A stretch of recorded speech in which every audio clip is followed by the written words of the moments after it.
भाईला माहित नाही का मी राजकारणात कशी ठोकर मारतो आणि उमेदवार निवडून आणतो ते. अर्ध आयुष्य तुमच्यावर मी घालवलंय काम करायला. मी तुमच्यावर टीका करणार नाही. आपण एकत्रपणे अर्ध आयुष्य काम केलंय. निवडणूक 8 दिवसाची आहे, नंतर परत आपण एकत्र बोलणार आहोत, एकत्र बसणार आहात. दुसरं काय म्हणाले ते? दुसरं म्हणाले बाटे आणि एवढे जमा केले ते कुठे गेले? तुम्ही खा आंबे आणि मला द्या बाटे, ही योजना माझी पूर्ण महाराष्ट्रामध्ये गाजली. पवार साहेबांनी सुद्धा त्याचं कौतुक केलं आणि हे म्हणतात बाटे कुठे गेले. तर बाटे काय चिंचनाक्यात लाव काय मी डांबरावर? अरे बाटे जंगलात लावले, बाटे जंगलामध्ये लावले, करवंदीच्या झाडामध्ये टाकले, त्याला संरक्षण लागतं, त्याच्यामध्ये ती झाडं उभी झाली. त्याच्यावरती आता त्या बाटे जे लावले आंबे झाले, त्याच्यातल्या ज्या कैऱ्या येतात विकायला चिंचनाक्यात, त्या मी लावलेल्या बाट्याच्या आंब्याच्याच आहेत. तिथं पोलीस उभा राहतो ना, पोलीस तिथे एक महिला भगिनी बोलवण्यातली बसते बघा, एवढा ढीग लावून 150 रुपये कैऱ्या. तिला जाऊन विचारा हे कुणी लावलेल्या बाट्याचे आंबे आहेत म्हणून. ठीक आहे, असू दे, ते पण आमचे मित्र. ते म्हणतात काय, मी शौकत भाई मुकादम यांना सभापती केली. हे 100% खरं आहे.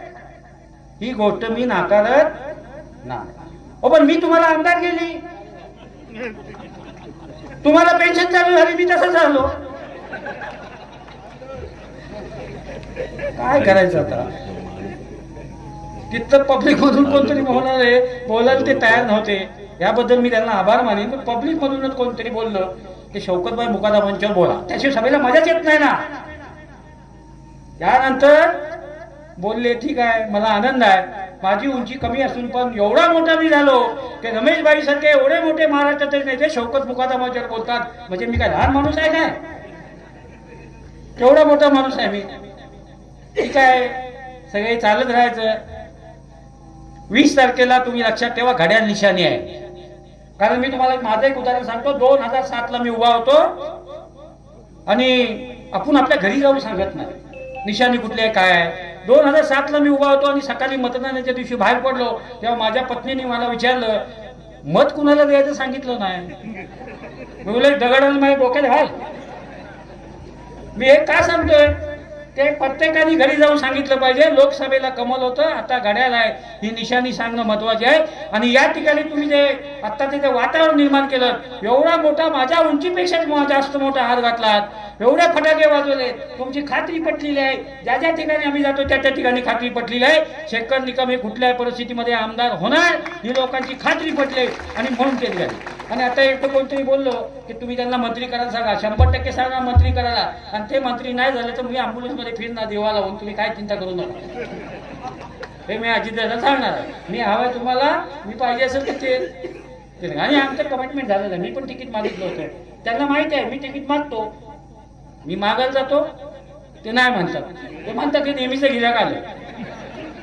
हे प्रत्येक 5 वर्षांना हा माणूस येतोच.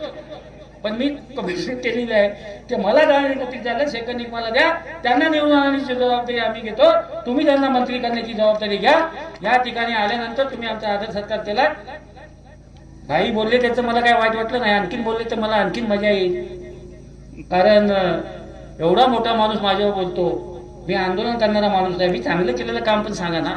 मी रेल्वेची आंदोलनं केली. प्रत्येक विरुद्ध प्रत्येकाच्या ज्या ज्या ठिकाणी अन्याय होतो त्या त्या ठिकाणी मी आवाज उठवण्याचं काम केलं. हे पण जरा सांगितलं तर बरं होईल. आपले जुने संबंध आहेत ते कायमचे संबंध टिकून ठेवूया.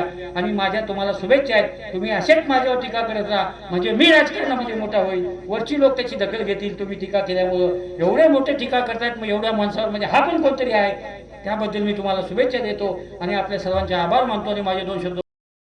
टाइम्स डिजिटलला लाईक करा, शेअर करा, सबस्क्राईब करा आणि बेल आयकॉन दाबायला विसरू नका. Times digital.